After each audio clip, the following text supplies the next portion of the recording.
Hey friends, Leigh Brown here and welcome back to my kitchen, my rules. And we're gonna call this part of the holiday series because I know that y'all are gonna have to deal with family, friends, parties over the holidays. Maybe your church has some kind of an event.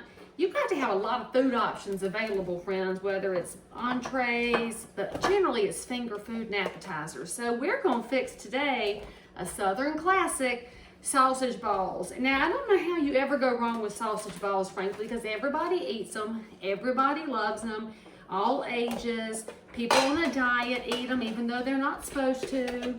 People who are vegetarian probably eat them when they're in the kitchen and don't tell anybody. We don't judge though. I mean, we totally understand because sausage balls are rough.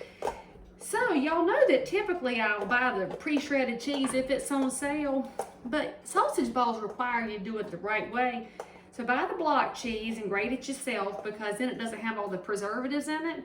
And you need about 4 cups of cheddar cheese for every pound of sausage that you're going to use, which is going to be like, I don't know, probably 2 pounds of cheddar. But let's go ahead and put our oven at 350. And I'm just going to grate cheese for a minute. And if you've had a day, this is actually super relaxing, because you get to use a repetitive motion, you get to see the results of your work. The only time grating cheese is not your friend is if you get your hands too close to the grater, then you ruin your nails. And some of y'all spend way too much on your fingernails, so you should not grate cheese. And then when you get down to the end of the block, it's not really gonna be easy to grate. So that is when, friends, you eat the last little bit of the block of cheese yourself with your adult beverage or your non-adult beverage, and tell people who want that piece of cheese out of your hand they should have volunteered to cook and they could have had it then. So now I use a sharp cheddar because I like sharp cheddar. You can use medium if you want. You can use extra sharp, Wisconsin style. I don't care, it's your kitchen, your own rules. And by the way, buy whatever's on sale and probably wash your hands before you grab hold to this big chunk of cheese yourself. So here's what you need for ingredients. You need a pound of sausage. We're going to be using Nice's because Nice's is the best sausage ever. And frankly, it does cost more than some of the off-brand sausage. But because I love my family and friends, I get nothing but the best for Christmas, Thanksgiving. My friends come over for the big Runner Girl Christmas party. We wear pajamas to our Christmas party, you know. So you need 4 cups of cheddar-ish.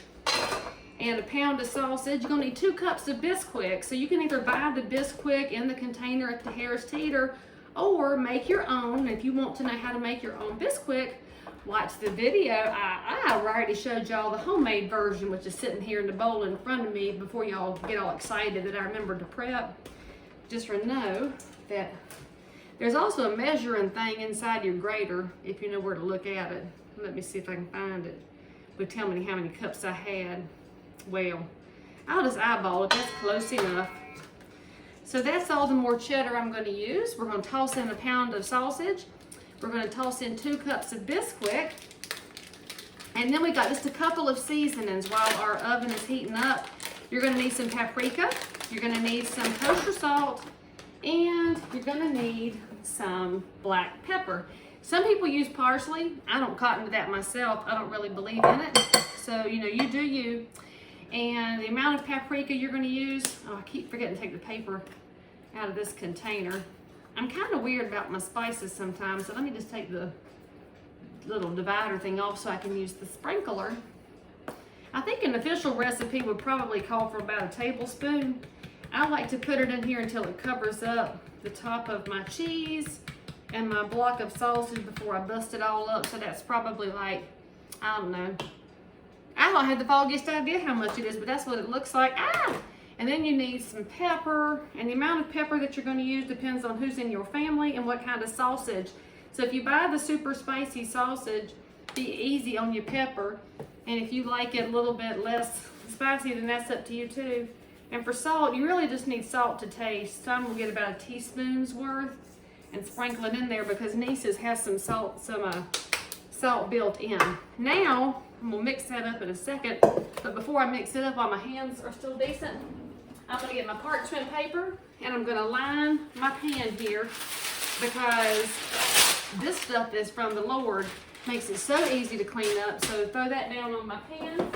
I'm gonna mix this up and then we're gonna shape it. So I'll be back in 2 shakes. I'm gonna mix it off camera while I can still use my hands because they fix it to get greasy. And by the way, if you cook and your hands get greasy, that's what you use your palm olive for. It's not just for washing dishes. It'll cut the grease on your hands too. I'll see y'all in a second. I was so busy making them into balls, I forgot to come back and turn the video camera back on. So here's what they look like before they go in the oven. Now, obviously, size matters. Make whatever size you want. I mean, I like them in this, I don't know, bigger than a tablespoon kind of size, but you do you. You can do smaller ones if you want to make more out of the same batch. And my batch was a little bit dry, so I dribbled just a little bit of water in there. Not a whole heck ton, but just enough to hold my mixture together. Now, they're going to cook until they're brown. And you want to make sure your pork is always cooked all the way through. So I'm going to check them after about the 12-minute mark and kind of keep an eye on them. And I didn't count, there was probably, I don't know, 36 on that sheet. I probably could have made a half a dozen more, but I did not feel like dirtying up another pan. So this recipe will make enough for you to have a party. You'll see the end result here in a second and you'll enjoy the heck out of your season. So just full disclosure, they didn't cook 12 minutes. They took them 24 minutes before they were no longer pink on the inside. So I kind of devastated this one at the edge, testing it a lot. Oh, that's good.